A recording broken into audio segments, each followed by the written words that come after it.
मुझे यकीन नहीं आ रहा था इस बात का कि ये वाकई सच है या वो मजाक कर रहे हैं, पर मुझे यकीन करना पड़ा इस बात पर, क्योंकि मैंने तो हकीकतन इस बात पर अपने शौहर और दीवर को परेशान देखा था। मैं बेबसी से खामोश हो गई, क्योंकि मेरे पास अल्फाज खत्म हो गए थे। समझ नहीं आ रहा था ऐसा क्यों हो रहा है। हर बार यही नतीजा निकलता था, पर क्यों?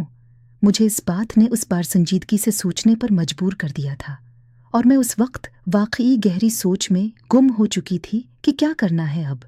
जब मेरे शौहर ने मुझे शहद का मारा और कहा, कहाँ कम हो गई तुम, मेरी बात सुनकर अब क्या करना है, उसका क्या हल निकालें। उनकी बात पर मैं होश में आई और परेशानी से उनके चेहरे को देखती रही।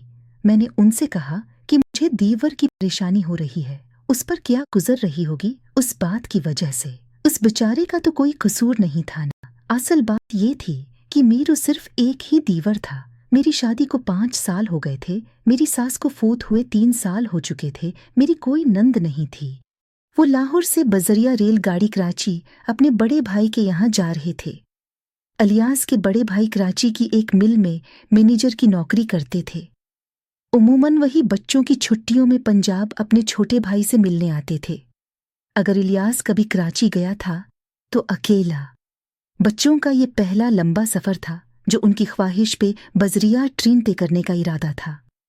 फरह 21 साल की हो चुकी थी, लेकिन पहली मर्तबा ये नज़ारे देखने में मग्न किसी नन्ही बच्ची का गुमान हो रहा था। यूं जैसे किसी जादुई सरहम में मैला देखने दूर देश से एक परमी उतरी हो। वो 5 औबाश जो इलियास खानदान से 2 बर्थ छोड़कर बैठे खुशगप्पियों में मगन, लेकिन मुसलसल फरह को ताकने की कोशिश में थे। फरह कभी कभार उनकी जानिब भी नज़र दौड़ाती, लेकिन वो मासूम परमी उनके अज़ाइम से नावाकफियत रखती थी। बोतल में जीने वालों के लिए दुनिया उम्म खूबसूरत होती है, वही हाल फरज किया था। अब तक की सारी जिंदगी एक ही घर में गुजरी थी जहां मुर्दों से खूबसूरत रिश्ता रहा था।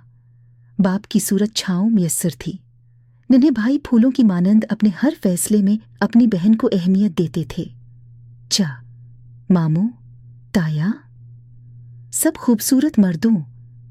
मैं घरी ये पर की इस बात से नावाकिफ थी कि मर्दों का एक घिनौना रूप भी होता है। दोनों छोटे बच्चों की तबीयत कुछ गड़बड़ थी, जिसकी वजह से इलियास ने उन्हें दवाई खुलाकर आराम करने का कहा था।